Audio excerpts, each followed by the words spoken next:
Hello, this is Nathan Batty with ChristianResearcher.com, and we're very thankful that you've joined us for another study in the book of Hebrews.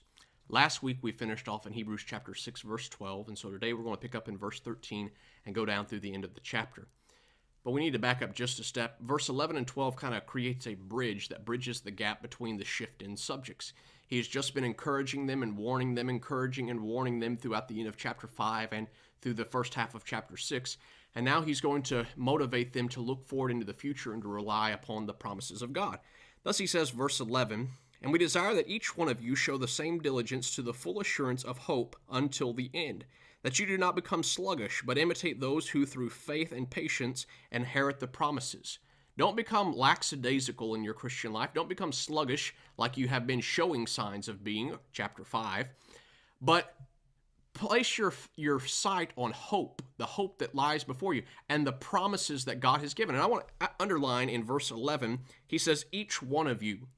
Each person has an individual responsibility to do what God has commanded. You cannot rely on the collective work of the whole. This is not communism. This is Christianity. You have to believe what God has said, and you have to personally obey it. But at the same time, you do have a responsibility to more than just yourself. You have a responsibility to encourage others and to motivate them to hold the faith as well. That's what he's going to get into later in Hebrews chapter 10 as he gets back to giving some application to the teaching. So remember this, each one of you has this responsibility to look forward to the hope and to the promises that lie ahead. Now, verse 13. "For when God made a promise to Abraham, because he could swear by no one greater, he swore by himself, saying, 'Surely blessing I will bless you, and multiplying I will multiply you.' And so after he had patiently endured, he obtained the promise. For men indeed swear by the greater, and an oath for confirmation is for them an end of all dispute. Thus God, determining to show more abundantly to the heirs of promise the immutability of his counsel, confirmed it by an oath, that by two immutable things, in which it is impossible for God to lie, we might have strong consolation, who have fled for refuge to lay hold of the hope set before us. This hope we have as an anchor of the soul, both sure and steadfast, which enters the presence behind the veil, where the forerunner has entered for us, even Jesus, having become high priest forever, according to the order of Melchizedek." Now, I want you to realize a couple things that's going on. First of all, he's setting forth Abraham as an example to them of how they should emulate the faith of Abraham. It's going to be a theme that comes up again in chapter 11, but he glances at it right now to make a point. I want you to think about this. Abraham forgot what lay behind him. He forgot what he had done in the past, what he had in the past when he was called out of Ur of the Chaldeans to go to the land which God would promise him. God made that promise to him. Yet later, when he gets over the land of promise, he has this son Isaac, the son of promise, and then God commands him, "Go and offer up your son as a sacrifice." Now, this verse that's quoted in verse 14, "Surely blessing I will bless you, and multiplying I will multiply you," comes from Genesis chapter 22, verses 16 and 17. When God had called Abraham out of the land of Ur, he had made a promise to him. You see this promise reiterated in Genesis chapter 15, verse 5. However, after God commanded him to offer Isaac, and after he went through with obeying all the commands and God stops him at the last moment, God reaffirms the promise and this time offers an oath to show how serious he is about what he has promised. Okay, so Abraham needed to realize, I trust in God. I forget about what lies behind me and I press onward, not knowing what's ahead. I look ahead and I think, well, God gave me the son and God's going to fulfill this promise through my life. How's he going to do this if the son's dead? You don't question God. God is going to be faithful. And after Abraham proved his allegiance to God, God confirms his previous promise with an oath. So he makes it more sure and more firm so that Abraham can have confidence in this. The Hebrew writer is now applying this to Christians, and he's saying, look, God has made a promise, and he's also confirmed it by an oath.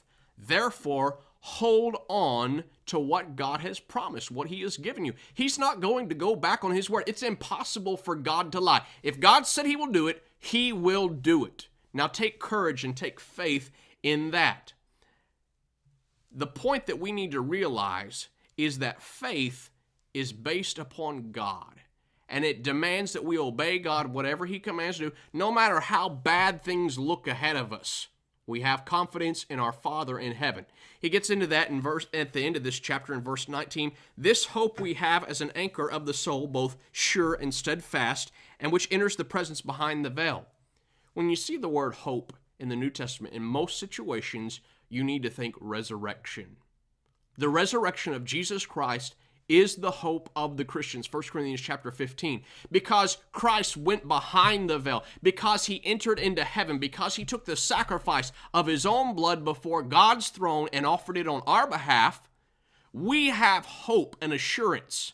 Because not only did he offer that sacrifice, he resurrected his body from the ground and he went back up into heaven where he is seated at the right hand of God. If God can do that for his Son, as he promised he would do, we need to have hope that he will do it for us as well. We look ahead to the future. No matter what happens in this life, no matter how bad things get, we keep our eyes focused on Christ, for God has promised through Christ, and he will fulfill it.